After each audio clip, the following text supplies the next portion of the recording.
there, and welcome back to another episode of Be Encouraged Moments. We love doing these. I know we say that on every... all the time. Yeah, we say that on every video, but it's so true. We just absolutely love it. It's officially the new year, so Happy New Year again. I hope that the celebrations were grand and that you all rung in the new year with with a smile on your face. So, today, we're going to be talking about Christmas. Weird, I know, but just hold on. It makes sense. More specifically, we're talking about the 12 days of Christmas, which, believe it or not, is actually happening right now because the first day of Christmas started on the 25th. And I know that a lot of you may already know that, but I think a lot of you don't too. So I wanted to bring this to you guys in this video today because I think it's very exciting and a lot of fun. Mm-hmm. We do the countdowns to Christmas, and this, I think, kind of got squished in there with all of that. Like, oh, we're counting down the 12 days to Christmas.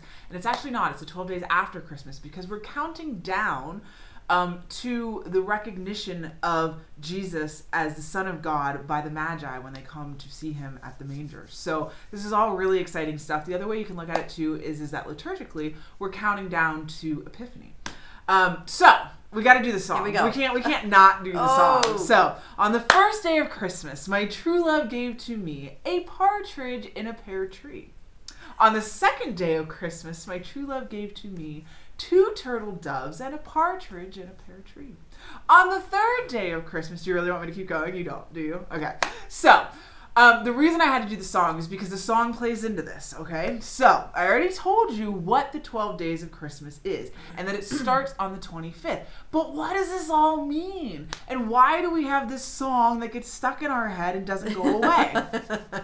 Well, I went deep. So, I've grown up in a liturgical church. I've grown up with a pastor as a father. We have always recognized the 12 days of Christmas. We got to keep celebrating. Do not take down those Christmas decorations. You cannot do it until the 12 days of Christmas are up.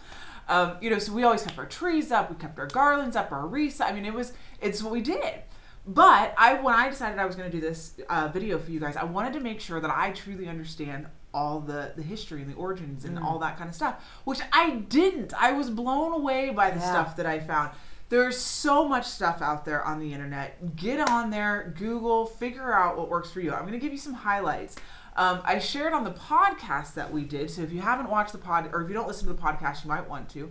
But I shared a story about how I celebrated with a deep-rooted Spanish heritage family when we, like I said, we celebrated the 6th, the Epiphany, the 12th day. So there's a lot of really cool things out there. There are origins that go with different cultures. There are origins that go with different religions. There's so much stuff to be taught and to be learned, and that you could pick and choose what works for you. What I said on the podcast and what I want you guys to hear on this video is that I think it's so important that however you choose to celebrate this, whatever origins you choose to believe, I think it's important that the 12 days of Christmas are a part of your celebration, whatever that is, because it's not just the birth of Christ. It is the ultimate gift that was given to us from God, who gave us a baby who was going to be recognized by the Magi as the Son of God, to walk among us, to live among us, to preach among us.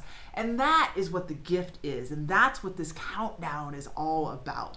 That is what the celebration is. It wasn't just the birth. It was everything that came after the birth that is so huge and so important. So the 12 days of Christmas can be recognized by each individual day. There are some cultures that look at each day. One of the things I read with the Catholicism, with the Catholic religion, they recognize saints, which makes a ton of sense. There are other cultures that recognize events that took place over history that led up, that we know from the Bible. There's a couple different ways that they did it with the histories. With the saints, they did it from old saints to current saints, and I say current as in like within the last 100 years. But there was different ways that they recognize these different days. So there's different celebrations, different things that you can go deeper with the story. And you've heard that from me the last couple of YouTube videos. So make sure that you're going deeper with the story. Yes. The other really cool thing is the song. What does the song have to do with all of this, and why is it here? Well, I've read a couple different things, and one of the things was supposedly debunked, but I'm still going to share it because I think it's a lot of fun. And even if it may not have originally been true, I think there's some elements of it that might have been. I don't know, and I didn't go deep enough to find out. But the 12 Days of Christmas was at a time when the Catholic religion was being persecuted. They wrote this song that was essentially code, and these different elements of the song represented different things in their Christian faith. And so it allowed them to sing with joy about their Christian faith without being persecuted in the process. Now, again, what I read is that has been debunked, but I read on another site that it hadn't been. So who knows, And so it's what you want to believe. And so these gifts that your true love gave you have come to represent different things. So the partridge in the pear tree would be Jesus. The two turtle doves would be the Old and New Testament.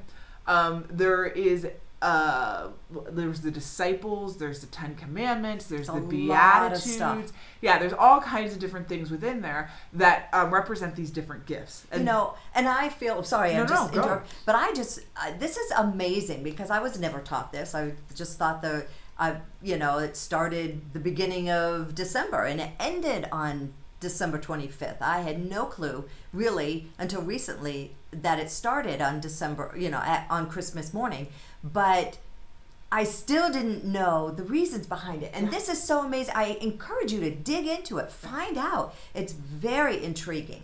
And my favorite with the song, which there seems to be a lot more support behind the origins of this, is that it actually started out as a game in the UK. Yeah. And that they taught this game to British children to help them with memorization and the game, and it was actually, like I said, it wasn't actually a song, it was a game. And so, like I said, you had the one person would say it, and then you would add something on, and then you had to make sure that you got all the other things that had already been added on, just like the song goes. And if you missed one, then you had to give a favor or like kiss or a chocolate or whatever, with the game.